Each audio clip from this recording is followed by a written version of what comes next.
2009 সালে যে কারিকুলাম পরিবর্তন করা হয়েছে সেখানে কি দেওয়া হয়েছে, ইসলামী শিক্ষার নাম রাখা হয়েছে কি ইসলাম ও নৈতিক শিক্ষা। কি নাম রাখা হয়েছে? ইসলাম ও নৈতিক শিক্ষা। ইসলাম ও নৈতিক শিক্ষা মানে কি? ইসলাম ও নৈতিক শিক্ষা মানে বুঝেন। আচ্ছা, এটার নাম তো ইসলামী শিক্ষা ছিল, কোনো অসুবিধা আছে আমাদের? অসুবিধা ছিল না। ইসলামী শিক্ষার নাম পরিবর্তন করে কেন এটা হইল ইসলাম ও নৈতিক শিক্ষা কেন হইলো? এটা হওয়ার কারণটা হলো এটা যে ইসলাম আর ও নৈতিক, যেমন আমি বলি গ্লাস ও মোবাইল, মাতুফ আলের মোগায়ের হয়, ও শব্দটা হরফে আত সংযোগ শব্দ, বুঝে আসছে? আমি বললাম গ্লাস ও মোবাইল, তার মানে গ্লাসটা মোবাইল নয়, মোবাইলটা গ্লাস নয়, গ্লাসের ভিতরে মোবাইল নেই, মোবাইলের ভিতরে গ্লাস নাই। অনুরূপভাবে ইসলাম ও নৈতিক শিক্ষা মানে হলো ইসলামের ভিতরে নৈতিকতা নাই, নৈতিকতার মধ্যে কোনো ইসলাম নাই, নৈতিকতার মধ্যে কোনো কি নাই, ইসলাম নাই। নাম পরিবর্তন করে প্রথম আঘাত করা হলো, কেউ বুঝতাম না। আমি আজকে বলার আগে আপনাকে করে চিন্তাও করেননি, কত বেখবর। ইসলাম ও নৈতিক শিক্ষা। এরপরে কারিকুলামের মধ্যে কি পরিবর্তন করা হলো? বিশাল পরিবর্তন। 2013 সালে এসে আমর শাহ রহমতুল্লাহ আলাই হজরত প্রধানমন্ত্রীকে আবেদন করলেন যে কারিকুলামের মধ্যে এই পরিবর্তন করা হয়েছে, এগুলো আপনারা কি করেন, ঠিক করেন। তো প্রধানমন্ত্রী ঠিক করে দিলেন, আমরা খুশি হয়ে গেলাম। কিন্তু আজীব বিষয়, এই গতকালকে আমি আর ওবায়দুল খান নদভী সাহেব এই যে এরকম স্কুলের প্রোগ্রাম, তো প্রত্যেক দিন 3-4 টাকার প্রোগ্রাম, আমি পাগল হয়ে যাবো কদিন পরে। এই 3-4 ঘন্টা করে কথা কইতে কইতে আমি শেষ। কালকে রাত 11টা পর্যন্ত আমি 8টার সময় আলোচনা শুরু করছি, আমার ছাড়েই না। সব এখানে মিনিমাম 30-40টা স্কুলের প্রিন্সিপাল ছিল, তারপরে ওলামা একরাম ছিল অনেক। তো ওনারা এগুলো শুনতে চাচ্ছিলেন বারবার। তো সেখানে ওবায়দুল খান নদভী সাহেবও ছিলেন। আমি হুজুরে বললাম, হুজুর আপনারা কি আবেদন করছিলেন সরকারের কাছে? যে আপনারা লিস্টটা তো আপনারা দিছিলেন, কি দিছিলেন? তো হুজুর বলছে কিছু, কিন্তু আসলে দেখেন মূলত গভর্নমেন্ট 2013 সালে তারা শিক্ষা কারিকুলামকে পরিবর্তন করছে হইল গিয়ে 120%। কত পার্সেন্ট? 120%। এর মধ্যে তারা কৌশলটা করছে গিয়ে যাতে আমরা চালাকি না বুঝি, আমরা যেন বোকা থাকি। তারা এমন কিছু জিনিস দিছে হাইলাইট করে, যেমন ডারউইনের মতবাদ, যেমন এরকম বড় বড় কিছু ট্রান্সজেন্ডার, এরকম বড় বড় জিনিস দিছে যেগুলোর বিরোধিতা। কারণ ডারউইনের মতবাদটা যে দেশে হয়েছিল সে দেশে ওনারাও মানে না, ওরা জানে এটা থাকবে না। তো ওরা এরকম হাইলাইট করে কিছু জিনিস দিছে, দেওয়ার পরে আমাদের হুজুররা এইটা থেকে আবেদন করছে যে এগুলো বাদ দেন। সরকার বলছে কি বাদ দিয়ে বলেন, এইটা বাদ দেন, কোথায় লিখে দেন, লিখে দিছে ওলামা একরাম, ওরা এগুলো বাদ দিয়ে দিছে। বাদ দিছে কত পার্সেন্ট? 120% পরিবর্তন করে বাদ দিছে হলো 40%। কত পার্সেন্ট? 40%। 40% বাদ দিছে। হুজুররা খুশি, দেখছেন হাসিনা আমাদের কথা শুনছে, কি খুশি হুজুররা। ভাই 120% পরিবর্তন করে 40% মাইনাস করছে, থেকে গেলে কত? 80%। একসঙ্গে তারা 80% কারিকুলামকে পরিবর্তন করে ফেলছেন। আমরা এরপর বুঝি নেই, আর খুশি হয়ে গেছি। আমি আপনাদেরকে সহজভাবে বুঝাই ওদের কৌশলটা কি। ওরা একটা ব্যাগ দেয়, প্যাকেজ দেয়। এই প্যাকেজের মধ্যে মনে করেন ব্যাগের উপর থাকে শুয়োরের গোস্ত, এরপর থাকে কুকুরের গোস্ত, এরপর থেকে বিড়ালের গোস্ত, এরপরে ইঁদুরের গোস্ত। কারণ ব্যাগ দেখে হুজুর দেখে, হ্যাঁ শুকুরের গোস্ত খাওয়া যায় নাকি? শুকুরের গোস্ত খাওয়া যাবে না, শুকুর গোস্ত খাওয়া যাবে না, চিলে করছে, শুকুর গোস্ত ফেলা দিলাম যান। বাকি প্যাকেট পিন আপ করে ধরাই দিছে, উনি কুত্তার গোস্ত, বিলের গোস্ত, ইঁদুর সব খেয়ে ফেলেছে, খবর নেই। ঠিক বর্তমানে আমাদের কারিকুলামকে এইভাবে পরিবর্তন করে ফেলা হয়েছে। খালি শুকুর গোস্ত চিল্লাইতেছি ট্রান্সজেন্ডার, আর ট্রান্সজেন্ডার থাকবেই না। এটা দেওয়া রাখার জন্য তারা দেয়নি, এটা ফালানোর জন্য দিছে, যেন আপনার চিল্লে ঠান্ডা হয়ে যান। দাবিটা কি করতে হবে সেটাও বুঝি না ভাই। মূলত আপনাদের কনসেপ্ট চেঞ্জ করে ফেলা হয়েছে, ইসলামিক কনসেপ্টকে পরিবর্তন করে ফেলা হয়েছে। এইটার জন্য কাজ করেন, দাবি তোলেন এটা যে ইসলামী দেশে মুসলমান সন্তানের জন্য ইসলাম বান্ধব কারিকুলাম চাই, এই দাবি তোলেন, তাহলে সকল দাবি শেষ হয়ে যাবে। এক বাক্যে সকল কিছু শেষ। দাবি এটা তোলে না, খালি কয় ট্রান্সজেন্ডার, কতক্ষণ কয় হিন্দু, কতক্ষণ কয় এটা, এইগুলা পরবর্তী দাগ দেওয়ার বিষয়। প্রথম বিষয় হলো দাবি হবে একটা, এক দফা এক দাবি, সেটা হলো মুসলিম সন্তানদের জন্য ইসলাম বান্ধব কি চাই? কারিকুলাম চাই, শেষ। আমরা বুঝিও না কোথায় গবেষণা করে কি বলতে হবে, কি কথাগুলো বলতে হবে, বড় মুশকিল অবস্থায় আছে। বর্তমান কারিকুলাম সেম 21টা জিনিস যে আমার কাছে আছে, আমার কাছে ফাইল আছে, এখানে সব 21টা বাইরে করে নিয়ে আসছে যে এই 21টা এখানে এগুলো আছে। ভাই এগুলো তো আছেই, কিন্তু মূল কনসেপ্টটা চেঞ্জ হয়ে গেছে, সেটাকে ঠিক করে। আজীব বিষয়। আমাদের এই কারিকুলাম পরিবর্তন করছে, বলছি কি আমরা 4টা দেশকে লক্ষ্য করে কারিকুলাম পরিবর্তন করছি। 4টা দেশ। কি 4টা দেশ? আচ্ছা, মডেল কাকে মানতে হয়? মডেল ওদেরকে মানা হয় যারা আমার চেয়ে উত্তম হয়, তাকে মডেল মানা যায়। তো আপনারা বলছেন যে ফিনল্যান্ডকে আপনারা কি করছেন? মডেল বানায় আপনার কারিকুলাম তৈরি করছেন। তো ফিনল্যান্ডের নীতিনৈতিকতার অবস্থাটা কি সেটা আগে শুনেন। ফিনল্যান্ডের নীতিনৈতিকতার অবস্থা হলো ওইখানে 19 বছরের কোনো মেয়ে ভার্জিন পাওয়া যায় না। বুঝে আসছে? না বুঝে চুপ করে থাকেন। 19 বছরের কোনো মেয়ে ভার্জিন পাওয়া যায় না, এবং ক্লাস 9-10 পড়ুয়া ওদের 70% মেয়ে এর আগে সতীত্ব হারায় ফেলে। এবং সেখানে পারিবারিক বন্ধনের ক্ষেত্রে কি অবস্থা, যে ওইখানে আপনার 56% ফ্যামিলি যাদের কোনো পিতৃ পরিচয় নাই। তো আপনি কোন জাতি বানাতে চান আমাকে? কোন জাতি বানাতে চান আমাকে একটু বলেন, আমি বুঝি না তো। পিতৃ পরিচয়হীন জাতি বানাতে চান, এটা আমার হওয়া দরকার নাই। আপনি সতীত্ব হারানো জাতি বানাতে চান, এটা আমার হওয়া দরকার নাই।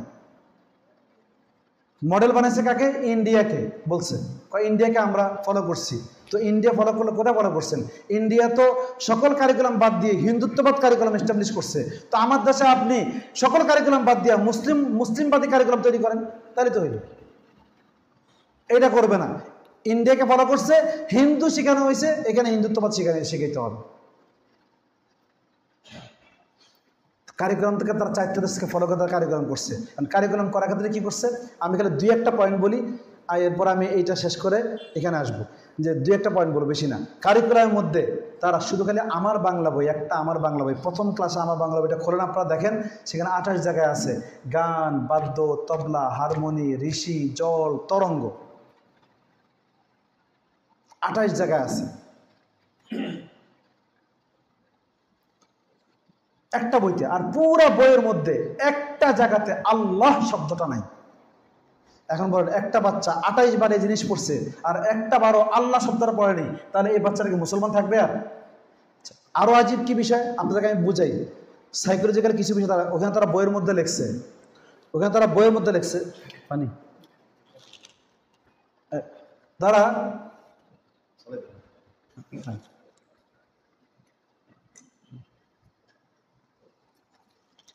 ওরা ওইখানে কি করছে, এই বলছে কি আমরা বইটা চাইল্ড সাইকোলজি অ্যাপ্লাই করে লিখছি। চাইল্ড সাইকোলজি, শিশু মনোবিজ্ঞান অ্যাপ্লাই করে লিখছে, মানে কি? এটা কি আবার? এটা বুঝেন, চাইল্ড সাইকোলজি অ্যাপ্লাই করে লেখা হয়েছে। আমরা তো এটাকে ভালো মনে করছি, কিন্তু আসলে আমরা কেউ বুঝিনি তারা কোথায় কোথায় প্রয়োগ করছে। চাইল্ড সাইকোলজি ভালো জিনিস, তারা কোথায় প্রয়োগ করছে দেখেন। একটা বইয়ের মধ্যে শুরুতে আপনার প্রথম যে জায়গাটা বলছে করছে কি, 11টা নাম দেওয়া আছে।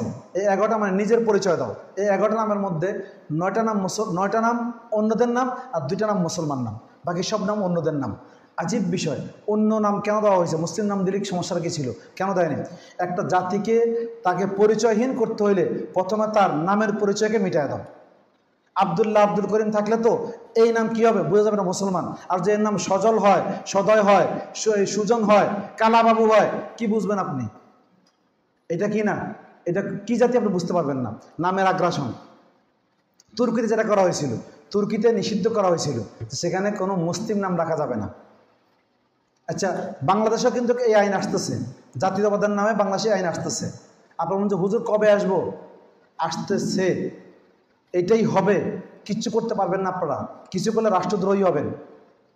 যে বাঙালি মানুষ, বাংলাকে প্রাধান্য দিয়ে কাজ করতে হবে, এই নাম দিয়ে আরবি কোনো নাম রাখা যাবে না।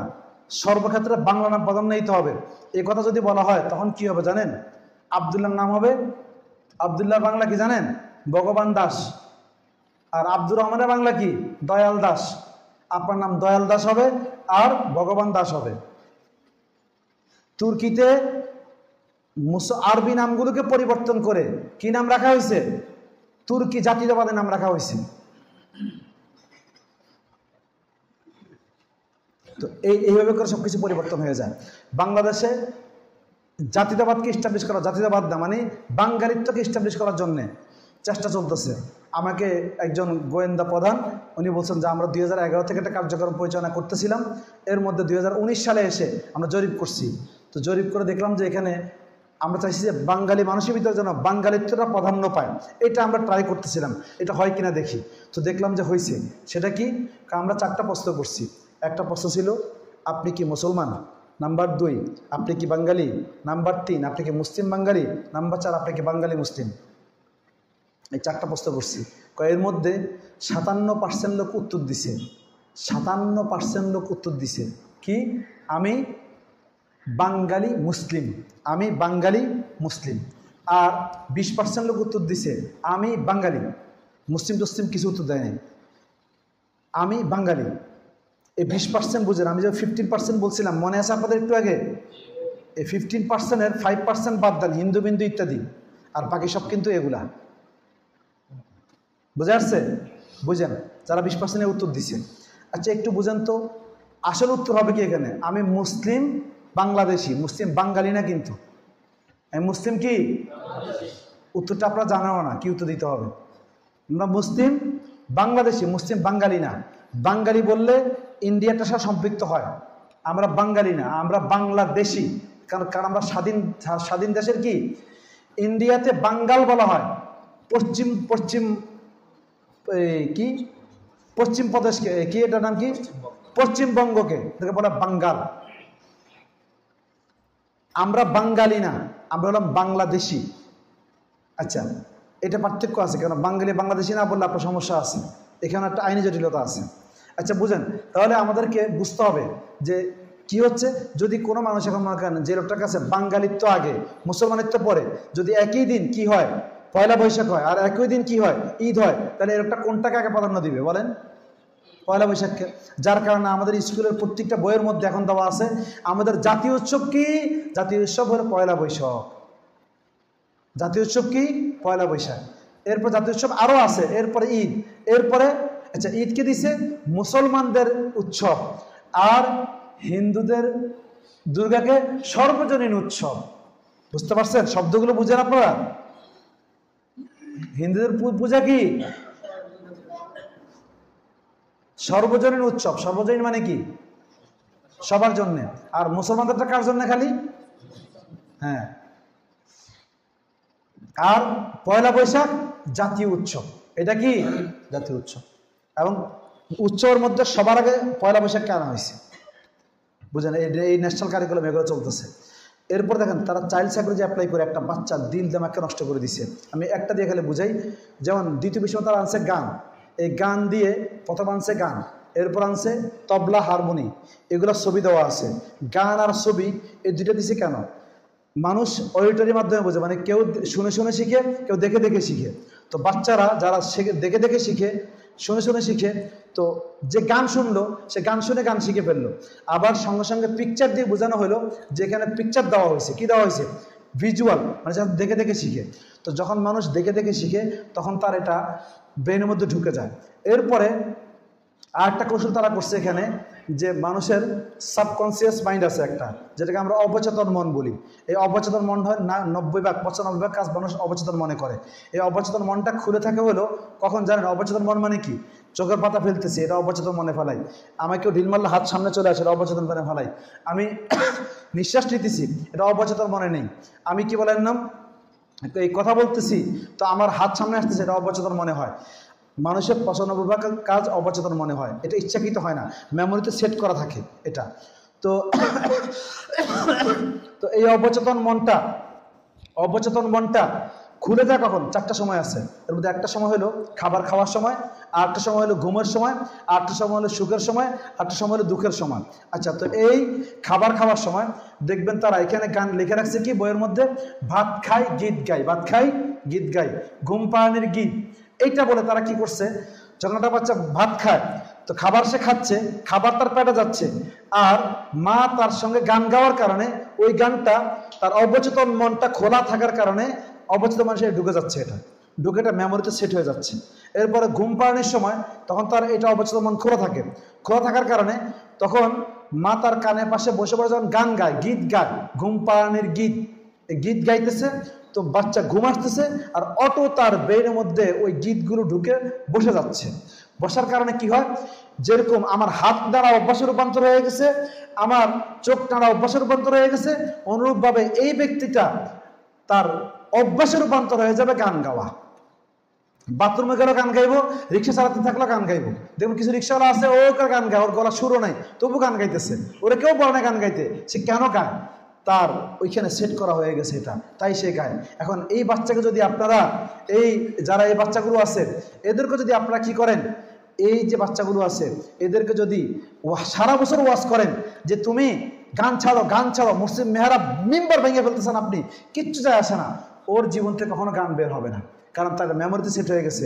এবং যখন তার মৌত আসবে তখন সে মৌতটা তার এমনভাবে হবে যে সে কালিমা বাদ দিয়ে গান গাইতে গায়ে দুনিয়ার থেকে বিদায় হবে। অর্থাৎ মুসলমানের সন্তান যাতে ঈমান নিয়ে কবর যেতে না পারে সে ব্যবস্থা তারা করে দিছে। এবং সামনে কি রাখছে যে লজ্জা করলে জয় করা যায় না, এমন বিশ্রী শব্দ। আপনারা শব্দটা খুব সহজ মনে করছেন, না, লজ্জা করলে জয় করা যায় না, এটা খুব সাধারণ শব্দ না, এটা আল হায়া ও শুআবাতুম মিনাল ঈমান। ইজা ফাতাকাল হায়া ফাফআল মা শিতা। ফাফআল মা শিতা অর্থ কি বুঝেন? মানে তুমি যা ইচ্ছে তা করো, মানে উশৃঙ্খল জাতিতে রূপান্তর হয়ে যাও। দুনিয়াতে সকল নাস্তিকরা জিনা করে না, মায়ের সঙ্গে জিনা করে না, বোনের সঙ্গে জিনা করে না, বাপ মেয়ের সঙ্গে জিনা করে না, ধর্ম মানে না, কিন্তু তবু জিনা করে না, কেন? লজ্জার কারণে। তো সর্বশেষ যে বেড়ি ছিল এই বেড়িটাকে তারা ভেঙে দিচ্ছে, যাতে করে কি না হয়, লজ্জাটাও না থাকে, যেন সমাজের মধ্যে এমন উচ্ছৃঙ্খল অবস্থা পরিস্থিতি সৃষ্টি হয় যাতে করে কি হয় যে সমাজের রন্ধ্রে রন্ধ্রে জিনা ঢুকে যায়, আর সৎ নারী বলতে কোন নারী দুনিয়াতে বেঁচে না থাকে, সৎ নারী বলতে কোন নারী খুঁজে না পাওয়া যায়। দেখেন, আমি বলি নেই, সেভ দ্য চিলড্রেন বাংলাদেশের জরিপের মধ্যে বলছে যে স্কুল কলেজের মেয়েরা, ওরা 20% মেয়ে তারা অনিরাপদ যৌন মিলন করে, অনিরাপদ যৌন মিলন করে, মানে কন্ডম নেয় না, আর কি বলবো, অর্থাৎ তাহলে বাকিরা যৌন নিরাপদ মিলন করে। এখন বুঝেন এই অবস্থার মধ্যে এমন একটা অবস্থা সৃষ্টি হবে যে অবস্থায় এই মা, এই যে মেয়েটা খারাপ হয়ে গেল, এই মেয়েটা কারোর সঙ্গে বিবাহ হবে, বিবাহের পর ওইখান থেকে একটা সন্তান আসবে, ওই সন্তানটা হয়তো এমপি হবে, ওই সন্তানটা হয়তো ওসি হবে, ওই সন্তানটা হয়তো ডিসি হবে অথবা এসপি হবে, দেশের প্রধানমন্ত্রী হবে। তাহলে অসৎ চরিত্র মায়ের কাছ থেকে যে সন্তানটা বেড়ে আসবে সেটা সচ্চরিত্রবান হবে, তাই তো? হবে না। এমন হবে যে ওই মায়ের ঘর থেকে মুসলিম ইমাম বেরিয়ে আসবে, মাসার মোতাইম বেরিয়ে আসবে, মসজিদ মোতাল্লি বেরিয়ে আসবে, মাদ্রাসার ছাত্র বেরিয়ে আসবে, আর ওই হুজুর দ্বারা কোনোদিন হক কথা সমাজে প্রতিষ্ঠা হবে না। পুরা জাতিকে নিঃশেষ করে দেওয়ার পরিকল্পনা সুকৌশল তারা করতেছে। এখন আমাদের করণীয় কি আছে? এখানে সিলেবাসের মধ্যে আরও অনেক কিছু আছে, খালি আর একটু বলি যে বর্তমান যে কারিকুলাম করা হয়েছে এই কারিকুলামের মধ্যে ক্লাস 1 থেকে 2 পর্যন্ত কোনো ধর্মীয় শিক্ষা নাই, শিক্ষক নাই, বই নাই। 2 থেকে নিয়ে 3 থেকে নিয়ে 6 পর্যন্ত বই আছে, শিক্ষক আছে, বই আছে, শিক্ষক নাই, পরীক্ষা নাই। 6 থেকে নিয়ে ক্লাস 10 পর্যন্ত বই আছে, শিক্ষক আছে, পরীক্ষা নাই, পড়ার সময় নেই। অন্যান্য সাবজেক্টের জন্য সময় রাখা আছে আপনার 27%, 21%, আর ইসলামী শিক্ষার জন্য সময় রাখা আছে মাত্র 6%। এখন ওই সাবজেক্ট কেউ পড়বে আমাকে বলেন, যেটা পরীক্ষা নাই, কিচ্ছু নেই। তাহলে এখন করণীয় কি? আমরা কি জাতিকে এইভাবে ছেড়ে দিব? না। যদি আপনারা জাতিকে এইভাবে ছেড়ে দেন তাহলে মনে রাখবেন ওরা মরার পরে জাহান্নামে যাবে, এটা ঠিক আছে, কিন্তু ওরা দুনিয়াতে আপনার জীবনকে জাহান্নাম বানায় দিবে। কি বানায় দিবে? কারণ কি জানেন, এই 98% যারা আছে এরাই সমাজের চালিকা শক্তি, আপনারা কেউ না। আপনারা 2 ভাগ আছেন, আপনাকে ওসি হবেন না, ডিসি হবেন না, এসপি হবেন না, মন্ত্রী হবেন না, প্রধানমন্ত্রী হবেন না, আইন প্রণেতা হবেন না, সচিব হবেন না, সেনাপ্রধান হবেন না, পুলিশ প্রধান হবেন না। যারা হবে ওই সকলেই 98 ভাগ ওই স্কুলের সন্তান, স্কুল কলেজের সন্তান তারা হবে। আচ্ছা, তারা যদি অন্য কারিকুলাম পড়ে আর আপনি আরেক কারিকুলাম পড়েন, ওদের কারিকুলামের সামনে ওরা যে কারিকুলাম পড়তে সেখানে আসতেছে এই বিষয়গুলো, আর আপনার কারিকুলাম আছে তার বিপরীত বিষয়গুলো। আপনি ওসি সাহেবের কাছে গেছেন, ওসি সাহেব আপনি আমাকে আজকে মাহফিলে অনুমতি দেন, আর আরেকজন গেছে, ওসি সাহেব আজকে আপনি আমাকে পয়লা বৈশাখে অনুমতি দেন। ওসি সাহেব কোনটা অনুমতি দিবে? কারণ সে ওই কারিকুলাম পড়ছে তাই সেটা অনুমতি দিবে। যেরকম আপনার কাছে কেউ যদি চাইতে আসে, হুজুর আপনার মসজিদের সামনে আমি পয়লা বৈশাখ করতে চাই, আপনি অনুমতি দিবেন? কোনোদিন দিবেন না। আপনি বলবেন কি সম্ভব না, এটা কোনোদিন সম্ভব না। আপনি যেরকম দিবেন না, কেন দিবেন না? আপনি কারিকুলামের মধ্যে পড়ছেন, দেওয়া যায় না তাই দিবেন না। আপনার কাছে এরকম বলাটা অবৈধ। এরকম ওসির কাছে যখন কেউ আপনার হুজুররা গিয়ে বলেন হুজুর আপনি আমার মাহফিল করতে দেন, তখন তাদের কাছে এরকম গা জ্বলে, তাদের গাটাও জ্বলে। খালি বিভিন্ন কারণে আপনি গুলি করতে পারে না। আপনারা যখন তাদের কাছে 98 ভাগ লোকের কাছে টাকা চাইতে যান মাদ্রাসার জন্য, মসজিদের জন্য, তো ওরা তো আরেকটা কারিকুলাম পড়ছে, সেই কারিকুলাম মধ্যে সিনেমা হল উত্তম, পয়লা বৈশাখ নাম আর শিল্পকলা একাডেমি, এগুলো আমাদের প্রাণকেন্দ্র, এগুলো আমাদের জাতির সত্তা পরিচায়ক, শিল্পের প্রাণকেন্দ্র, এগুলো এই কথাগুলো আছে। আর আপনি কিন্তু তার কাছে মসজিদের টাকা চাইতে, এখন আপনার কাছে এরকম শিল্পকলা বানাইতে গেলে, সিনেমা হল বানাইতে গেলে কেউ এসে টাকা চাইলে আপনি খেপে যাবেন। তো ওই বেটার কাছে এরকম টাকা চাইলে ওই বেটা খেপে যাবে আপনার। আপনার মসজিদের মোতোয়াল্লিটা, আপনি তো মসজিদের মোতোয়াল্লিও হবেন না, মোতোয়াল্লি তো আরেক বেটা হবে। ওই বেটা কোন বেটা? যে বেটা কি আরেক কারিকুলাম পড়ে আসছে। তাহলে এদেরকে দিন না দিলে আমার আপনার বাঁচার কোনো উপায় নাই। মনে রাখবেন, একজন স্ত্রী যদি দিনদার হয়, স্বামী বদ্দিন হয়, তো স্ত্রী দিন মানতে পারে না, এক স্বামীর অধীনে থাকা দিন মানতে পারে না। আর আমি আপনি যারা আছি, আমরা 14 জন স্বামীর অধীনে বসবাস করি, 14 জন স্বামী, এর মধ্যে 8 জন জনপ্রতিনিধি আর 7 জন হলে গিয়ে সরকারি ক্যাডার। এদের প্রত্যেকের হাতে ক্ষমতা আছে। আপনার হাতে ক্ষমতা থাকলে আপনি কোনোদিন কি মদ বৈধ করবেন? আপনার হাতে ক্ষমতা থাকলে আপনি জিনা বৈধ করবেন? করবেন না, কারণ আপনি কারিকুলামের মধ্যে পড়ছেন এগুলো করা যায় না, তাই করবেন না। আর তাদের হাতে ক্ষমতা আছে, তাদের হাতে ক্ষমতা আছে, তারপরে তারা আপনাকে মসজিদ বানিয়ে দেয়। তাদের হাতে ক্ষমতা আছে, তারপরে তারা আপনাকে মাদ্রাসা বানিয়ে দেয়। বুঝেন? আপনি হলে তা দিতেন না, আপনি জীবনে একটা সিনেমা বানিয়ে দিতেন না কাউকে, জীবনে আপনি কাউকে একটা শিল্পকলা বানিয়ে দিতেন না। এটা আল্লাহর দয়া ছাড়া কিচ্ছু না, যে আল্লাহ তালা ওদের দিলের মধ্যে দয়া দিয়ে রাখছে, তাই আল্লাহ তালা আমাদেরকে বাঁচা রাখছে। নতুবা আমরা আমাদের দায়িত্ব আদায় না করার কারণে এতদিন ওদের হাতে আমরা খুন হয়ে যাওয়ার কথা ছিল। আমরা ওদেরকে দিন দেই নেই। ওদেরকে নাস্তিকরা মেহনত করে একটা মুসলমানের ছেলের নাম আবুল কালাম, ওকে পরিবর্তন করে, একটা ইমরানের সরকার, ওকে পরিবর্তন করে তাকে নাস্তিক বানায় ফেললো। আর আমি কত ব্যর্থ যে আমি একটা মুসলমানের সন্তানকে, মুসলিম নামধারী সন্তানকেও, মুসলমানের সন্তানকেও মুসলিম রাখতে পারলাম না। আমার চেয়ে ব্যর্থ আর কেউ নেই দুনিয়াতে। আমার বেঁচে থাকার অধিকার নাই। আল্লাহ আমাকে আমানত দিয়েছেন, আমানত, ইন্না আরাদনাল আমানত বলা হয়েছে।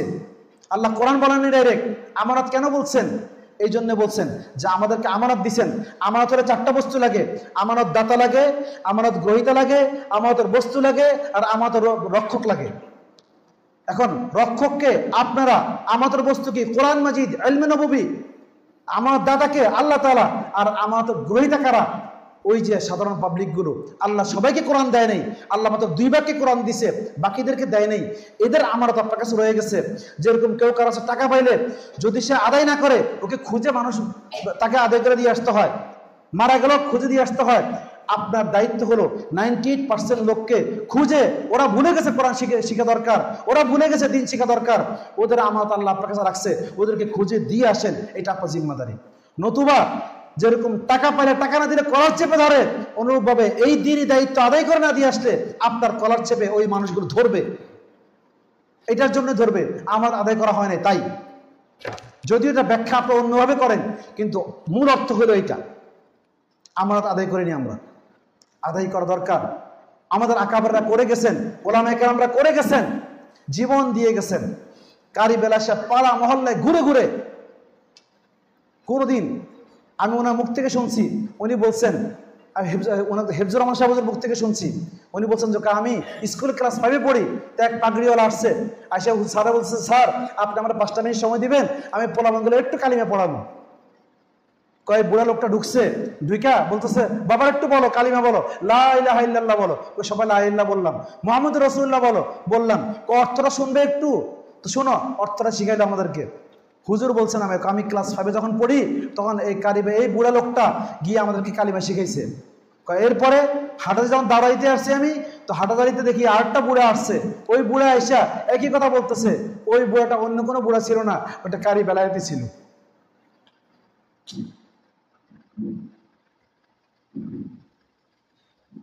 আমাদের আকাবেররা জীবন দিয়ে সব দিয়ে গেছে আমাদের জন্য, কিন্তু আমরা তা রক্ষা করতে পারতেছি না।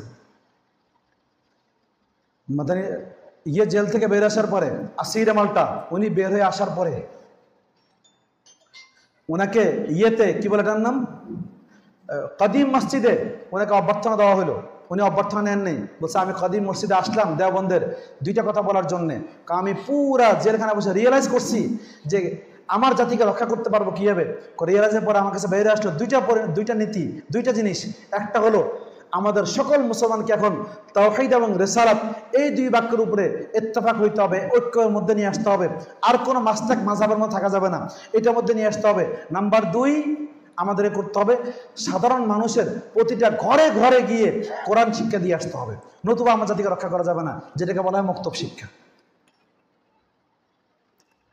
ধর্মীয় শিক্ষা মানুষকে সুমহান বানায় দেয়, আর ধর্মীয় শিক্ষা মানুষকে নিচে বানায় দেয়। দেখেন, ওই যে আমি 2014 সালে গাজাতে গেছিলাম, যে ফিলিস্তিন, যে গাজা আছে না, গাজা ফিলিস্তিন, বাইতুল মুকদ্দাস আমি গেছিলাম 2014 সালে।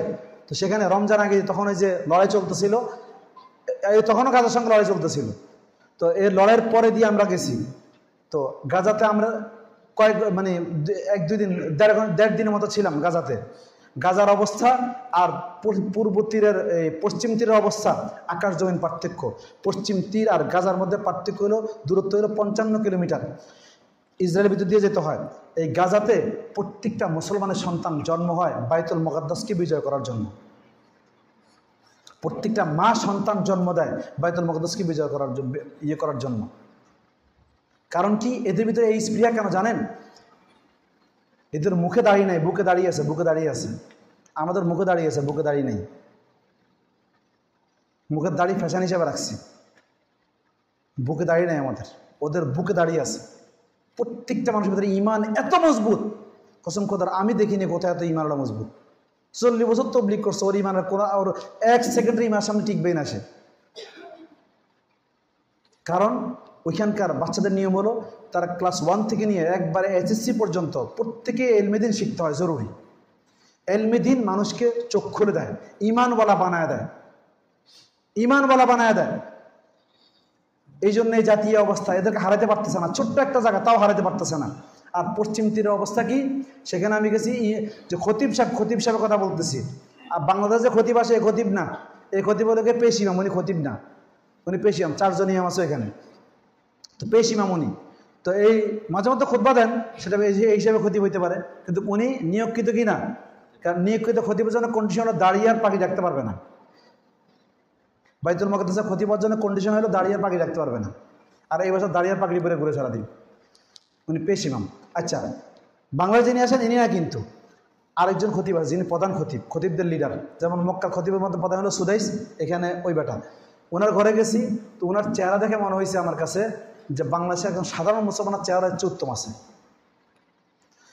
মসজিদে খলিল মানে ইব্রাহিম আলাইহিস সালাম কবর জিয়ারত করতে যাব, তো ওইটার চাবি থাকে হলো 4 জন মহিলার কাছে, পুরুষ না কিন্তু 4 জন মহিলা।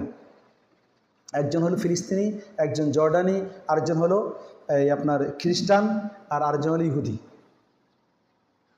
তো এই 4 জনের কাছে কি থাকে? চাবি থাকে। তো আমি মুসলমানের সাথে কথা বলতেছি, মুসলমানের সাথে আমি আরবিতে কথা বলি, ও আমার সাথে ইংলিশে খালি কথা বলে। ওদের চুলের অবস্থা এমন ছিল যে এই চুল দেখলে আপনি বাংলাদেশে কোনো মহিলার, আলটামাটার মহিলা খুঁজে পাওয়া যাবে না যারা এরকম চুল রাখে। তার সিনার এই অংশটা দেখা যায় পুরা খোলা, এরকম অবস্থা।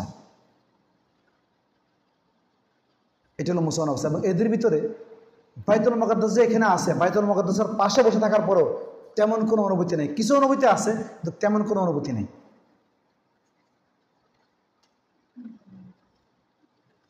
এরা অনুভূতি শূন্য জাতি হয়ে গেছে, আর এরা অনুভূতি প্রবণ জাতি হয়ে গেছে। পার্থক্য কোথায়? এরা জেনারেল শিক্ষার সঙ্গে ইসলামী শিক্ষা শিখছে, আর এরা নাস্তিকবাদ শিক্ষা। ওদের এখানে শিক্ষা দেওয়া হয়, কি বলে নাম, আরে বাংলা কি বলে, ধর্ম নিরপেক্ষ শিক্ষা। বুঝে আসছেন? 2 জায়গায় 2 কারিকুলাম, 2 জায়গায় 1 কারিকুলাম না। বুঝতে পারছেন? এখন বাংলাদেশে যদি এই অবস্থা হয়, এই যে অবস্থা চলতেছে, কি হবে আপনাদের? টিকে থাকবেন, বেঁচে থাকবেন? আপনাদেরকে ওইটার মতো হবে। আমি বললাম, আপনার লিখে রাখেন, হয়তো আমি বাঁচতে নাও পারি, 2045 সাল পরে বাংলাদেশে দাড়ি রাখা নিষিদ্ধ হবে। আপনারা এই কথাগুলো বিশ্বাস করেন না। আমি 2009 সালে বলছিলাম বাংলাদেশে মূর্তি মোড়ে মোড়ে, বাংলাদেশে কী নাম, শিক্ষা কারিকুলাম এই পরিবর্তনগুলো হবে, হিন্দুয়ানি পড়ানো হবে, এই পড়ানো হবে। তখন এরা আমার মনে করছে আমি বেশি বুঝি, আমারও বলছে তুমি বেশি বুঝো। এখন কেন তুমি ঠিক বুঝো। আমি সব বড়দের কাছে গেছি, আপনারা কারিকুলাম নিয়ে এখন কথা বলেন। এই কারিকুলাম নিয়ে আমি 2011 সালে কারিকুলামের ডাটা তৈরি করছি, আর সামনে কি কারিকুলাম আসবে। কারণ হলো এই কারিকুলাম কি আসবে এটা আমি ডাটা তৈরি করার দরকার নেই, এগুলো আগের থেকে বানানো আছে। আপনারা খুঁজেন না, এই জন্য পান না, আমি খুঁজছি তাই পাইছি। সামনে আমাদের বাংলাদেশে যে কারিকুলাম এস্টাবলিশ হচ্ছে, মানে এখন থেকে যেটা হচ্ছে, এইটার পর আরো যা হবে সেটার মধ্যে একেবারে 100% নিষিদ্ধ হবে, কোনো প্রতিষ্ঠানে ধর্মীয় শিক্ষা রাখা যাবে না। এবং একমুখী শিক্ষানীতির নামে প্রত্যেক কওমি মাদ্রাসার মধ্যে এই শিক্ষা চালু করে দেওয়া হবে। এখন আলিয়া মাদ্রাসার মধ্যে মূর্তির ছবি পড়ানো হচ্ছে কি হচ্ছে না? শিল্প পরিচর্যার নাম দিয়ে ওইখানে মূর্তি বানানো শেখানো হচ্ছে। মূর্তির চোখ এরকম হবে, ভাস্কর্য রং এরকম হবে, বুড়ো এরকম হবে, সাজায় দেয়, এমনি এমনি আঁকতে হয়, এই ইঞ্চি ধরতে হয়, এই ইঞ্চি ধরতে হয়। গান বাদ্যকে বাধ্যমূলক করা হয়েছে। কোথায় পড়াবে? কোথায় যাবে বাচ্চারা? আপনাদের ভাই বোনরা কোথায় যাবে? আপনাদের ইয়েরা কোথায় যাবে? চিন্তা করে দেখেন। তাহলে বুঝেন, সংঘর্ষের লড়াই অন্য জায়গায় হবে না, আপনাদের সাথেই হবে। 98-এর সঙ্গে লড়াই হলে আপনারা কেউ টিকবেন না। তাহলে জিততে হইলে করার কি আছে, যেটা আমাদের আকাবেররা বলে গেছেন। একটা হলো বললাম যে কে বলছেন, শেখ রহমতুল্লাহ আলাইহি, তিনি বলছেন মক্তব কায়েম করো। নাম্বার 2, আবুল হাসান নদভী রহমতুল্লাহ আলাইহি বলছেন যে তোমার সামনে 2টা পন্থা আছে। একটা হলো যে তুমি রাষ্ট্রীয় যারা ক্ষমতা চলে গেছে তুমি দিন দিয়ে দাও, তাহলে তুমি দিন দিতে, তাহলে তোমার সমাজে দিন থাকবে। এটা সম্ভব, এটা কঠিন। সহজ কোনটা? যারা আস্তে আস্তে রাষ্ট্রীয় ক্ষমতা যাবে এদেরকে তোমরা দিন দিয়ে দাও। এরা কারা? এরা হলো স্কুল কলেজ ইউনিভার্সিটির ছেলেরা। এরা যদি এখন দিন শিখে ফেলে তো এরা বিসিএস ক্যাডার হবে, এই হবে, সে হবে, কিন্তু আগে মুসলমান পরে এটা, আগে মুসলমান পরে এটা। বুঝে আসছে বিষয়? এবং উনি সুন্দরটা কথা বলছেন, মোল্লা মেহরাব মে बैठा रहेगा लेकिन মোল্লা কে দিমাগ পার্লামেন্ট পে চলেগা।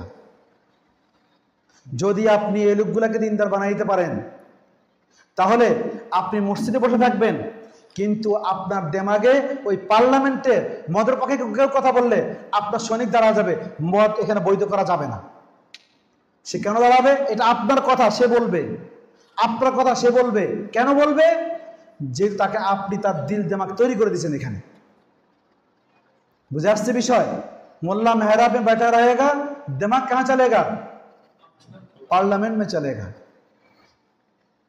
ওসির চেয়ারে থাকবে, কিন্তু ওসির মাথাটা আপনার হাতে থাকবে। ডিসির জায়গা থাকবে, তার মাথাটা আপনার কাছে থাকবে।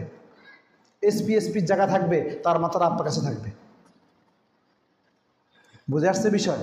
দেখেন, আগে আমাদের আকাবেরদের কাছে এরকম সরকারি বড় কর্মকর্তারা আসতো। কেন আসতো? তাদের মাথাটা এদের কাছে ছিল, তাই এদেরকে দিন দেওয়া হয়েছে। তাই হাসিনা যে কিছু এখনো পর্যন্ত ধর্মের কথাবার্তা বলে আলেমদেরকে ভক্তি শ্রদ্ধা করি, এটার কারণ হলো তাকে আব্দুল কাদের নামে মাওলানা সাহেব কি শিখেছে? কোরআন শরীফ শিখেছে। তাই আর আপনারা তো মনে করেন আমরা বুখারী পড়াবো, আমরা তিরমিজি পড়াবো, মুহাদ্দিস হয়ে যাব। কাকে পড়াবেন? কোন জায়গায় পড়াবেন? 98% লোক তো ওইদিকে, ওইখান থেকে ছাত্র আসবে, ছাত্রগুলো আর আসবেন আপনার কাছে। বুঝেন, গণতন্ত্রবাদী আর সমাজবাদীর পার্থক্য হলো, সমাজবাদীরা তারা কি করে? সমাজবাদীরা কি করে? ওরা কোনো জায়গায় আক্রমণ করলে ওই মসজিদ মাদ্রাসা ধর্মীয় উপসংখ্যা ভেঙে ফেলে। আর গণতন্ত্রবাদীরা কোনো কিছু ভাঙে না। ওরা কি করে জানেন? ওরা মসজিদের জন্য টাকা দেয়, মাদ্রাসার জন্য টাকা দিয়ে আসবে, কিন্তু মসজিদকে মুসল্লি শূন্য করবে, মাদ্রাসাকে ছাত্র শূন্য করবে। এটা হলো এদের পলিসি। এই পলিসি বুঝতে হবে আপনাদেরকে। তো এইটা থেকে রক্ষা করার উপায় কি? এখন স্কুল ছেলেদেরকে আপনার দিন দিতে চাইলে কীভাবে দিন দিবেন? ওদেরকে কি আপনারা এখন যদি চান যে সব মাদ্রাসা নিয়ে আসবেন, সম্ভব? পারবেন না। তাইলে ওর জন্য কারিকুলাম দরকার। কেমন কারিকুলাম দরকার? স্কুলে থেকেই তারা যেন দিন শিখে। যারা মাদ্রাসা আসবে তো আসবে, যারা আসতে পারবে না স্কুলে থেকে তারা যেন দিন পেয়ে যায়। সেটার জন্য কি দরকার? ওদের উপযোগী করে কারিকুলাম তৈরি করা দরকার। নাম্বার 1, ওদের উপযোগী বলতে কি জিনিস? কয়েকটা জিনিসকে লক্ষ্য করতে হবে। 1 নম্বর হলো ওদের উপযোগী বলতে হলো স্কুলে যে কারিকুলাম দেওয়া হয়েছে সেই কারিকুলামে যে চক্রান্তগুলো করা হয়েছে, স্কুলের মধ্যে 4টা জিনিসের চক্রান্ত করা হয়। মনস্তাত্ত্বিক আক্রমণ করা হয়, ধর্মভিত্তিক আক্রমণ করা হয়, সাংস্কৃতিক আক্রমণ করা হয়, অর্থনৈতিক আক্রমণ করা হয়। এই 4টার দিকে একটা ছেলের উপর আক্রমণ করানো হয়। তো এই 4টা জিনিসের মোকাবেলা করতে পারে এরকম একটা কারিকুলাম আপনাকে তৈরি করতে হবে, নতুবা ওটা এগেইনস্টে আপনি টিকতে পারবেন না। ওই বেটা হলো বডি বিল্ডার, আপনার সামনে দাঁড়া করেছেন 2 বছরের বাচ্চা, লড়াই করে টিকবে?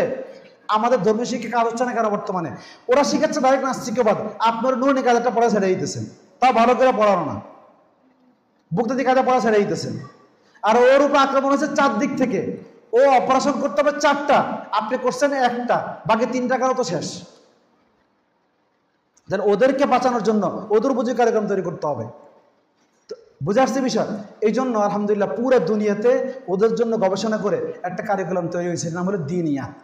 এই দিনিয়াতের কার্যক্রমটা পুরা বিশ্বব্যাপী চলে আলহামদুলিল্লাহ। পুরা বিশ্বের 74টা দেশে চলে। কতটা দেশে চলে? 74টা দেশে চলে। 2002 থেকে নিয়ে এই পর্যন্ত আলহামদুলিল্লাহ 25 কোটি মানুষ দিন পাইছে দিনিয়াতের মাধ্যমে আলহামদুলিল্লাহ। শুধু বাংলাদেশেই 8 লক্ষ বাচ্চা দিনিয়াতের মাধ্যমে দিন পাইছে আলহামদুলিল্লাহ। দিনিয়াত একটা মিশনের নাম, ভিশনের নাম, স্লোগানের নাম না। বুদ্ধিভিত্তিক লড়াই মোকাবেলা বুদ্ধিভিত্তিক হইতে হয়। কারিকুলামের এগেনস্টে কারিকুলাম আসতে হয়। শিক্ষার আগে শিক্ষা আসতে হয়।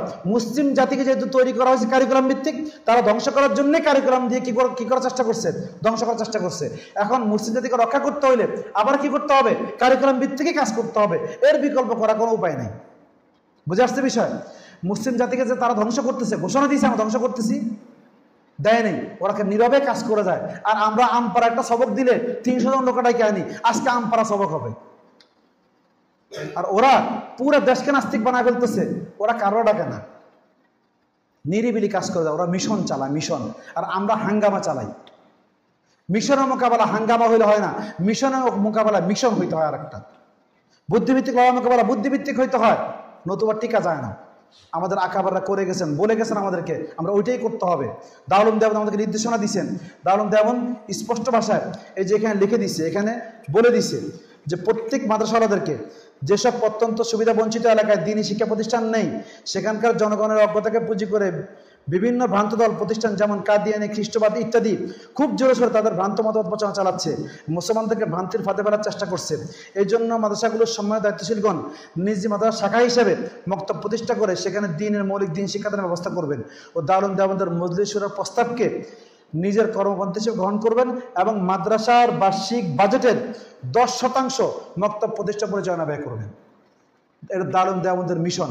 ওনারা গত 2 মাস মক্তব মা হিসেবে ঘোষণা করছেন। অর্থাৎ তাদের কাজ ছিল গত 2 মাস যত মুসলমান বাচ্চা আছে দৌড়দেরকে মক্তবমুখী করো, এদেরকে মক্তবমুখী করো, এই কাজ ছিল গত 2 মাস। মক্তব মা বাংলাদেশের জীবনে মক্তব মাস ঘোষণা হয়েছে, আমি জীবনে শুনিনি। আপনারা শুনছেন কিনা আমি জানি না। ইন্ডিয়াতে এটা হয়েছে গত 2 মাস।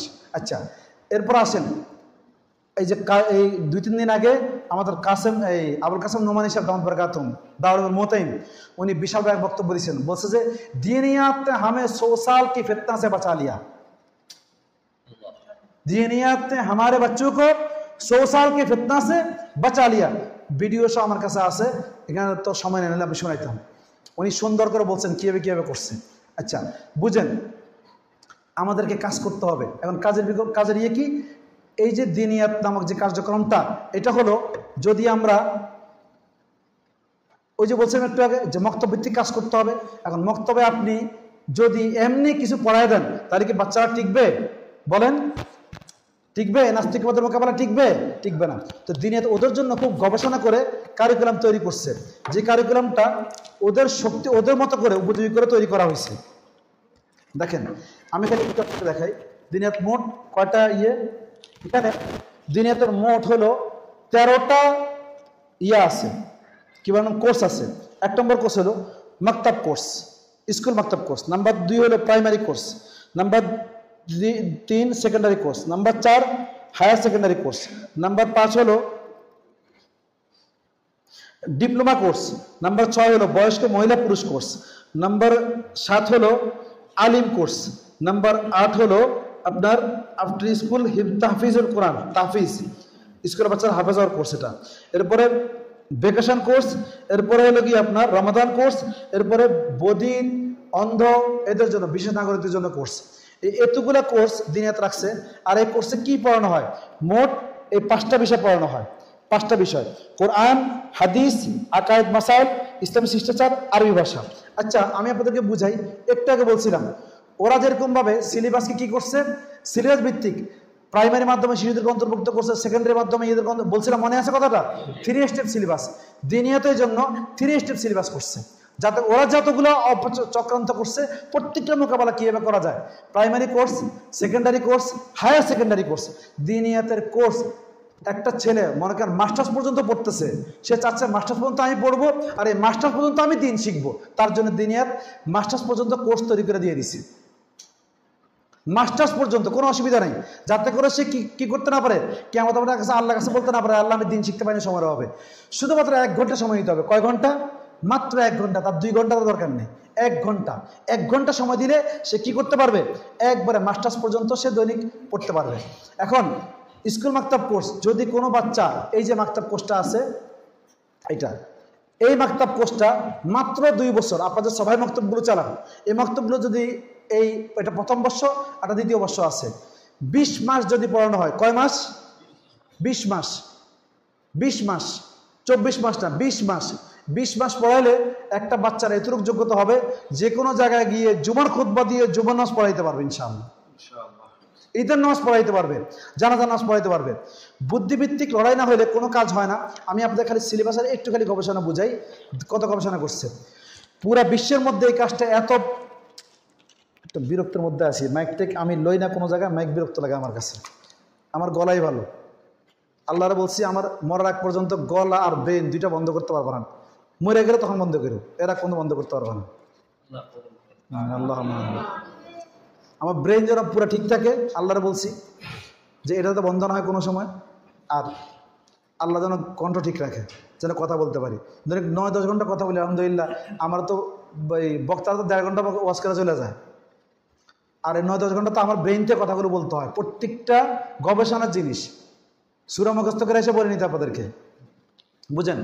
1 ঘন্টায় একটা বাচ্চা এই 5টা বিষয় পড়বে। দেখেন, কোরআন, হাদিস, আকায়েদ, মাসাইল, ইসলামী শিষ্টাচার, আরবি ভাষা, এই 5টা বিষয়ের মধ্যে আবার খুব সুকৌশলে দেখেন ওরা যতগুলো বুদ্ধি খাটাইছে, প্রত্যেকটা বুদ্ধির এগেইনস্টে আমরা এখানে 8টা বুদ্ধি খাটাইছি, কারণ বুদ্ধিভিত্তিক লড়াই করতে হবে। সেটা হলো কি, তার নাজারাকরণ, কোরআনে 2টা ভাগে ভাগ করা আছে, নাজারাকরণ, তার পুরো নাজারাকরণ সহি হয়ে যাবে। নাম্বার 2, হিফজে সূরা, এটা দিয়ে একটা স্কুলের বাচ্চার তার 23টা সূরা মুখস্থ হবে। কটা সূরা মুখস্থ হবে? 23টা সূরা। এরপর আসেন হাদিস, এই হাদিসের মধ্যে দোয়া সুন্নাত নামে একটা চ্যাপ্টার আছে, আর হিফজ হাদিস নামে একটা চ্যাপ্টার আছে। আচ্ছা, দোয়া সুন্নাতটা কি জিনিস? এখানে 38টা আমাল, সকালে ঘুম থেকে উঠে থেকে আবার ঘুমানো পর্যন্ত এই 24 ঘন্টার আমাল এখানে দেওয়া আছে। আচ্ছা, এটা কেন বুঝেন, এখানে বোঝার চেষ্টা করছি আপনাদের, এটা কৌশলটা কি। স্কুলে একটা বই আছে যার নাম হলো জীবন ও জীবিকা। কি নাম? সেখানে একটা বাচ্চাকে দেওয়া আছে, একটা বাচ্চা সকালে ঘুম থেকে উঠবে, উঠে ব্রাশ করবে, কুলি করবে, এরপরে সে মুখ ধোবে, এরপরে সে কি করবে, টমিকে খাবার দিবে, এরপরে টমি মানে কে? কুকুর, কুকুর। এরপরে সে কি করবে, স্কুলে যাবে, স্বরচর্চা করবে। কি করবে? স্বরচর্চা। কি স্বরচর্চা মানে কি? কোরআন তেলাওয়াত, মধুর সুরে কোরআন তেলাওয়াত করবে না, সারে গামা পাদা নিশা করবে। আচ্ছা, এটা করবে। এরপর সে স্কুলে যাবে, স্কুলে গিয়ে সে কি করবে, স্কুলে গিয়ে সে একটা মেয়ে নাসিফ আর আসিফের সাথে গল্প করবে। এদেরকে গল্প করার সিস্টেম কি, প্রথমে গিয়ে হ্যান্ডশেক করবে, এরপরে হাক করবে, হাক হাক বুঝছেন? এরপর এখান থেকে আসবে, এসে সে কি করবে, বাসায় নাটিকা দেখবে। আচ্ছা, একটু চিন্তা করেন তো, এই জীবন আদর্শকে ফলো করলে এই বাচ্চা মুসলমান থাকার কোনো সম্ভাবনা আছে? আর তাহলে এখন এইটার মোকাবেলা আপনি সারাদিন মুসলিম মেম্বার বসে ওয়াজ করবেন, মাহফিলে ওয়াজ করবেন, সেটা পরিবর্তন হবে না, কারণ কারিকুলাম যা পড়ে মানুষ তাই মানে। তার জন্য আরেকটা কারিকুলাম লাগবে। শিক্ষার এগেনস্টে শিক্ষা, কুশিক্ষার এগেনস্টে সুশিক্ষা, অন্ধকারের এগেনস্টে আলো। এই জন্য আমরা এখানে কি করছি, সকালে ঘুম থেকে উঠে থেকে নিয়ে আবার ঘুমানো পর্যন্ত তার 24 ঘন্টা রুটিন আমরা এখানে দিয়ে দিছি, যে নবীর জীবনী, তোমার জীবনী ওইটা নয়, তোমার জীবন হলো এইটা। বুঝে আসছে বিষয়? অর্থাৎ লড়াইয়ের মোকাবেলা লড়াই। এরপর আকায়েদ, মাসাইল, এই আকায়েদের মধ্যে বেসিক সকল আকায়েদগুলো আছে। মাসাইলের মধ্যে নামাজ আছে, নামাজ বলতে হলো একেবারে মুসাফিরের নামাজ, মুকিমের নামাজ, সুস্থের নামাজ, অসুস্থের নামাজ, জানাজার নামাজ, সকল নামাজ আছে আলহামদুলিল্লাহ। আচ্ছা, এরপর মাসাইল, আসমা হোসনা, এরপর ইসলামী তরবিয়ত। এই ইসলামী তরবিয়তটা হলো খুব জটিল একটা বিষয়, এটাকে বলা হয়েছে মাইন্ড গেমিং। মাইন্ড গেমিং আপনারা বুঝবেন না, এটা আমার দিনেতে ক্লাসে গেলে বুঝবেন মাইন্ড গেমিং পৃথিবীতে কীভাবে হয়। আপনারা প্রত্যেকে যে কৃতদাস সেটা আপনারা জানেন না, আমি এখন বুঝার তখন বুঝবেন, হ্যাঁ আপনারা প্রত্যেকে কৃতদাস, প্রত্যেকে বুঝবেন। এটা আমার ক্লাসে আসতে হবে, দিনেতে ক্লাসে আসবেন, তখন বুঝবেন আপনারা কীভাবে নিয়ন্ত্রিত, পুরো বিশ্ব আপনাদের কীভাবে নিয়ন্ত্রণ করে, আপনারা কীভাবে নিয়ন্ত্রিত হন, কেন আপনারা ফেসবুকে যান, কেন আপনারা কোক খান, কেন আপনারা 7 আপ খান, ঘটনা কি, কেন আরাবেলের প্রোডাক্ট কিনেন, বা এত কিছু জানার পরেও আপনাদেরকে নিয়ন্ত্রণ করা হয়েছে। নিয়ন্ত্রণটা কিভাবে করে এটা আমার সাইকোলজিক্যাল যখন ক্লাস থাকে সেই ক্লাসে আমি আলোচনা করি। আচ্ছা, তো এখন বুঝেন, ওটা ওইখানে বলবো, এখানে বড় দরকার নেই। এতটুকু বুঝেন, এটা হলো মাইন্ড গেমিং। এখানে একটা বাচ্চাকে খুব সুকৌশলে তার ব্রেনকে পরিবর্তন করে দেওয়া হয়েছে। আমরা এখানে যে খেলাটা খেলছি, ইসলামিক জ্ঞান নামে একটা প্রশ্নোত্তর পর্ব রাখা আছে। আচ্ছা, প্রশ্নোত্তর পর্বের মধ্যে একটা বাচ্চা স্কুল থেকে আসার পরে প্রথমেই তাকে প্রশ্ন করা হয়, তুমি কে? মুসলমান। আমি কে? মুসলমান। খুব স্পিডে। কেন স্পিডে বলতে হয়?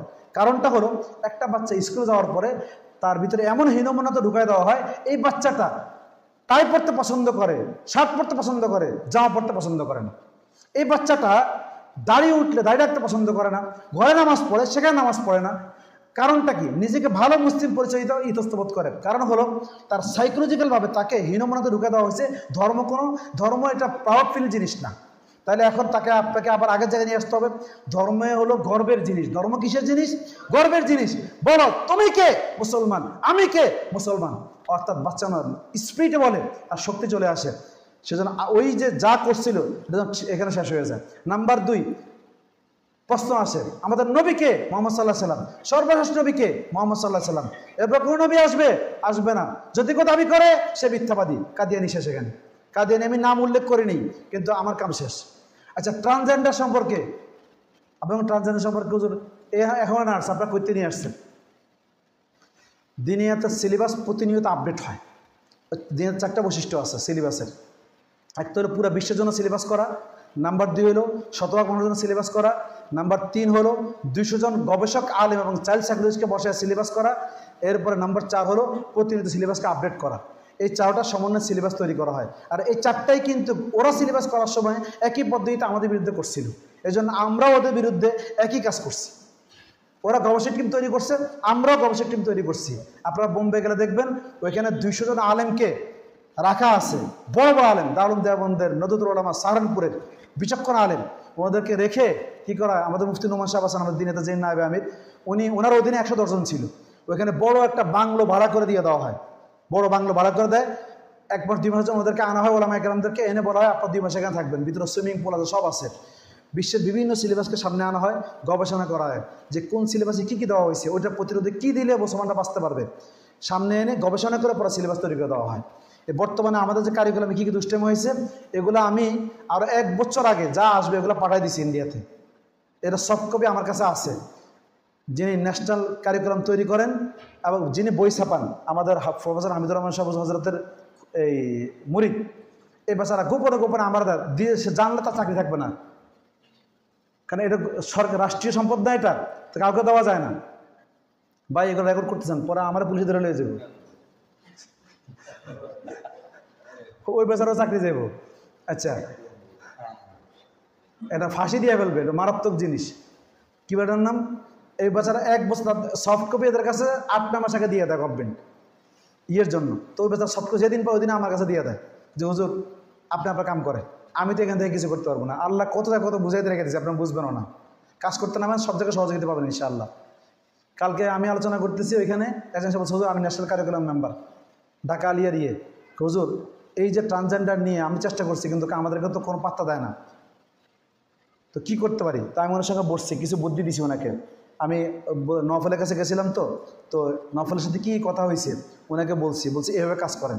আচ্ছা, এরপর আমি আবার এই শিক্ষা উপদেষ্টা যিনি আছে ওনার নাম হলো আব্দুল নাসের, কুমিল্লা 14 গ্রাম বাড়ি, এই বেচারা ভদ্র মানুষ, ওনার সঙ্গে সাক্ষাৎ করছি।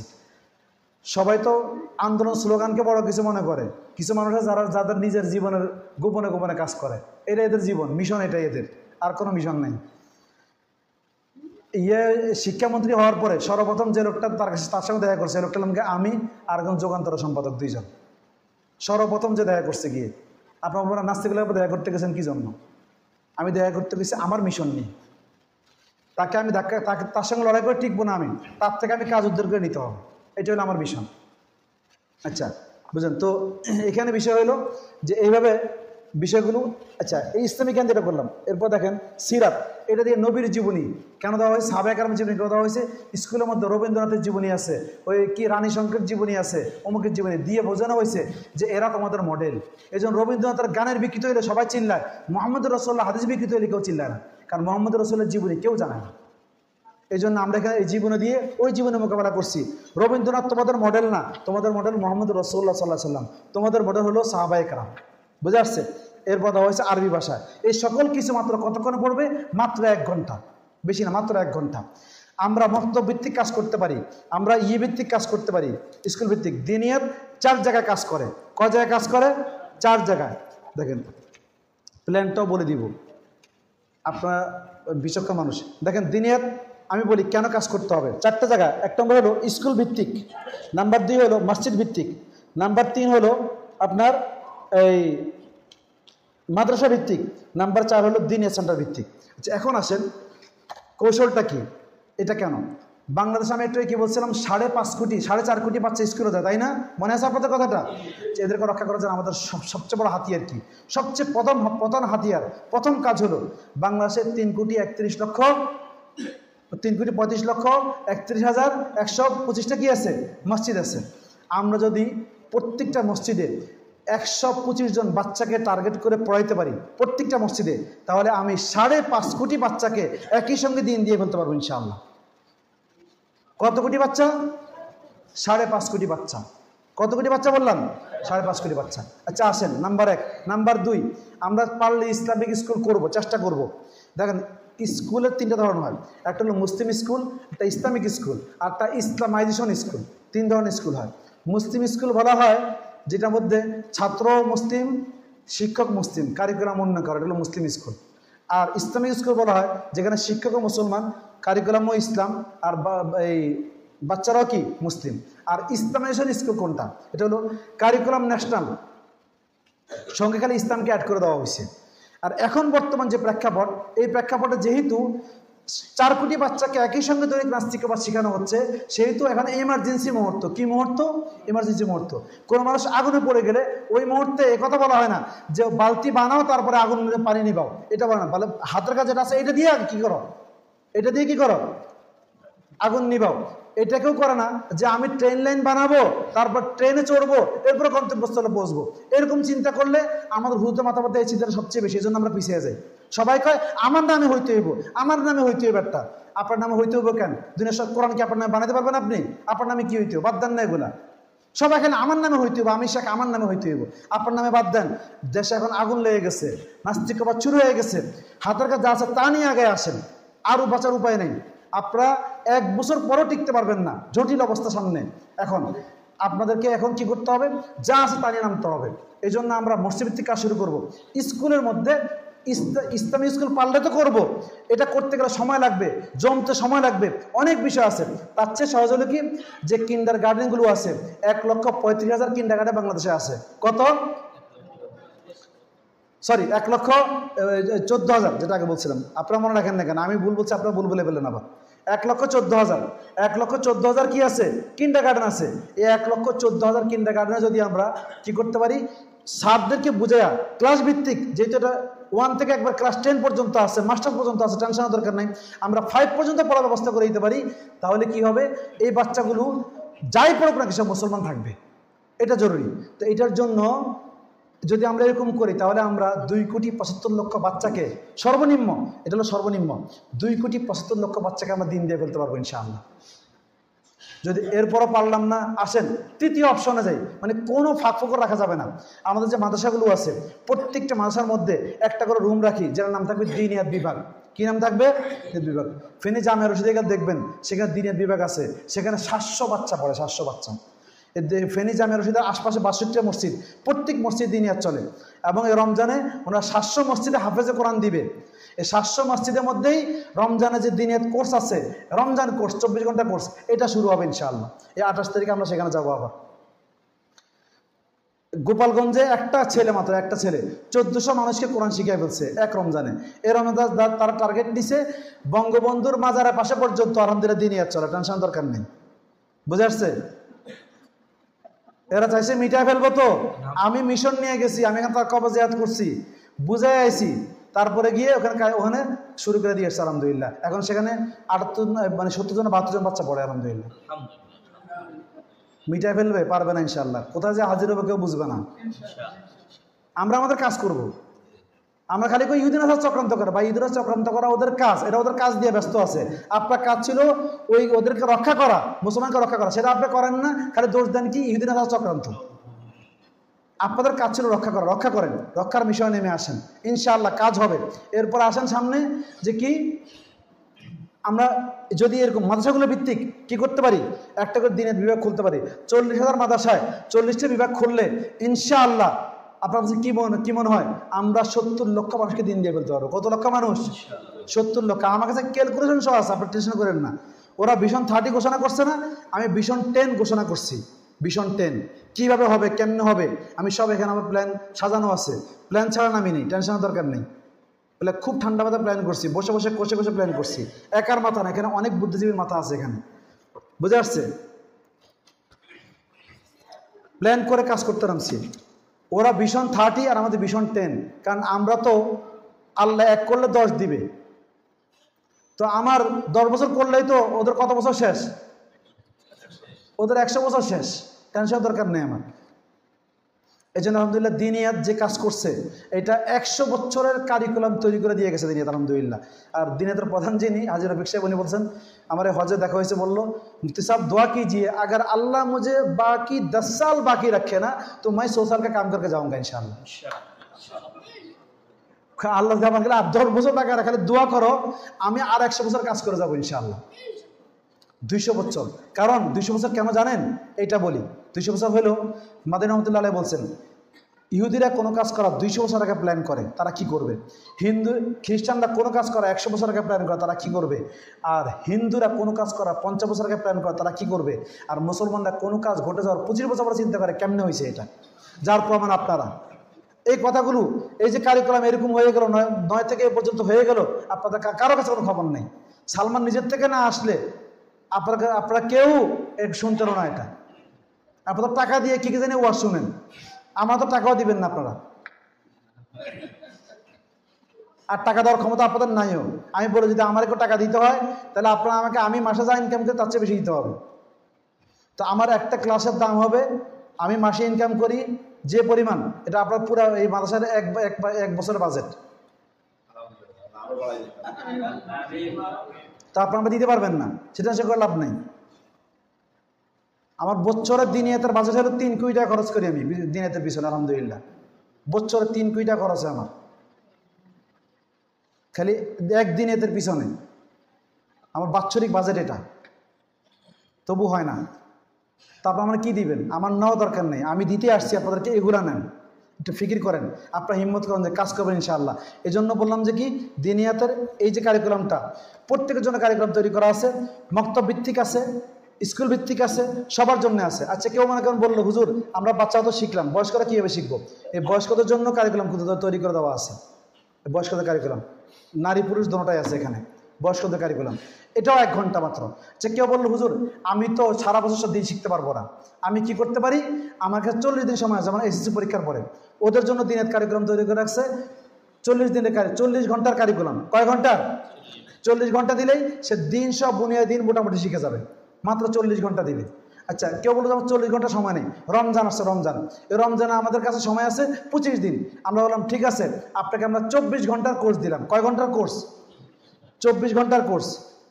এই 24 ঘন্টার কোর্স, এই যেটা মাত্র 24 ঘন্টা সময় দিলে একটা লোক বেসিক দিন সহ মোট দিন সে দিন শিখে যাবে, আলহামদুলিল্লাহ। আপনারা যদি রমজানে এখানে 24 ঘন্টা কোর্সটা শুরু করতে পারেন অন্তপক্ষে, টার্গেট নিয়ে, এলাকার কোন মানুষ বাকি রাখবেন না, সবাইকে হাতে পায়ে ধরে নিয়ে আসেন, আমাকে 1 ঘন্টা দেন, হাতে পায়ে ধরেন না, ধরলে সমস্যাটা কি? অন্তর জ্বলে না কেন? আমাদের অন্তর জ্বলে না কেন? কান্না আসে না কেন? মঞ্জুর রহমতুল্লাহ বলছেন हमारे नन्हे मुन्ने बच्चे को माँ के गोद से उठा के लिया जाता है, हमें रोना नहीं आता है। আবার নবী রহমতুল্লাহ আলাইহি বলছেন, আফসোস, আগেরটা বলেছেন কৌল, পরেরটা হলো মঞ্জুর নোমানের কৌল। উনি বলছেন যে या तो तुम मुसलमान को बुनियादी दीन दो वरना इर्तिदाद के लिए तैयार रहो,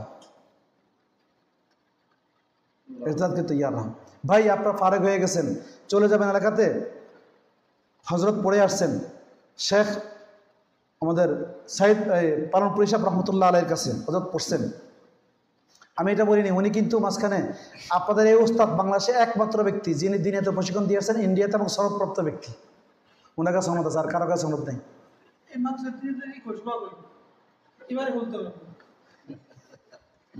अच्छा बुझें उन्हें की बोलছেন जब फारग हो जाए छात्र के बोलছে भाई आप हजरत तो चले जाएंगे घर में, आप हजरत घर में चले जाएंगे, लेकिन उम्मत की जिम्मेदारी अदा कीजिए। तो होने কথা বলছেন যে আপনার आपका जो ये पंखा है ये कौम का है, आपका जो दीवार है ये भी कौम का है, आप जो फ्लोर पर बैठा है ये भी कौम का है, आपके पेट के अंदर जो ग़िज़ा है वो भी कौम के है। कौम ने आपको सब कुछ दिया, आपने कौम को क्या दिया? कौम ने आपको सब कुछ दिया, आपने कौम को क्या दिया? किच्छु देई नहीं भाई, किच्छु देई नहीं। আল্লাহর রাস্তে নিজের জিন্দেগির মিশন বানান। একজন নিয়ত করেন না যে আপনারা বুখারী পড়াবেন, তিরমিজি পড়াবেন, অন্য কোনো কিতাব পড়াবেন। প্রত্যেকে নিয়ত করেন যে ইনশাআল্লাহ এখান থেকে প্রত্যেকে নিয়ত করেন। এখন এই ময়দানে লোক বেশি দরকার, 98% জন লোক বেশি দরকার নাকি 2% জন লোক বেশি দরকার? ওদেরকে রক্ষা করার জন্য এখন নেমে আসেন, এই মুহূর্তে নেমে আসেন, কাজ করেন। প্রত্যেকে লক্ষ্য রাখেন যে ইনশাআল্লাহ আমরা প্রত্যেকেই এক একটা করে দিনিয়াতের শাখা খুলবো, এক একটা জায়গাতে ইনশাআল্লাহ আমরা কাজ করব। আমরা এই 58 ভাগ মুসলমানকে নিয়ে কাজ করবো ইনশাআল্লাহ, করবো তো ইনশাআল্লাহ। এটার জন্য জরুরি হলো ভাই প্রশিক্ষণ দেওয়া, মাত্র 6টা দিন প্রশিক্ষণ। আপনাদের সুবিধার্থেই আমাদের নর্মালি এই যে এখন প্রশিক্ষণ চলতেছে, কালকে শেষ হয়ে যাবে। 56 জন প্রশিক্ষণ দিতেছে। এর মধ্যে সিলেটের গহরপুরের সাগরাধীশ সাহেবরা আছেন, অনেক বড় ব্যক্তিরা আছেন। আমি আশ্চর্য হয়ে গেছি, সিলেটের মানুষ কিন্তু অন্য কারো কথা নেয় না, ওনারা অন্য কাউকে বড় মনে করে না কোনোদিন। আমি যখন গেছি আলোচনা করতে, তো মুস্তাফউদ্দিন গহরপুরি সাহেব, ইয়ের ছেলে রাজু ভাই আর কি, তো উনি আমার পাশে বসা, ওনার সঙ্গে আমার এত তাল্লুক, উনি কিচ্ছু বলে নাই, খালি আমাকে বলছে আপনি আলোচনা করেন। আমি কথা বলছি, কথা বলার পরে বালিয়ার পীর সাহেবের জামাই দাঁড়ায় গেছে, বয়স হবে ওনার কত মনে হয় 65-70 কাছাকাছি হবে। উনি বলতেছে আমি 42 বছর হাদিস পড়াইতেছি, আমি নিজে প্রশিক্ষণ করব, আমাকে আগে নিয়ে চলে। দাঁড়ায় গেছে উনি। তো রাজু ভাই বলতেছে দেখেন, যদি আমি বলতাম আগে যে এই কথাগুলো বলবে, তাহলে আপনারা কিন্তু কেউ আমার কথা নিতেন না।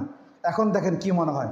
তো ওনারা ওইখান থেকে, আমি তশকিল করে আসছিলাম 9 জনকে, আসছে হলে গিয়ে 22 জন সেখান থেকে।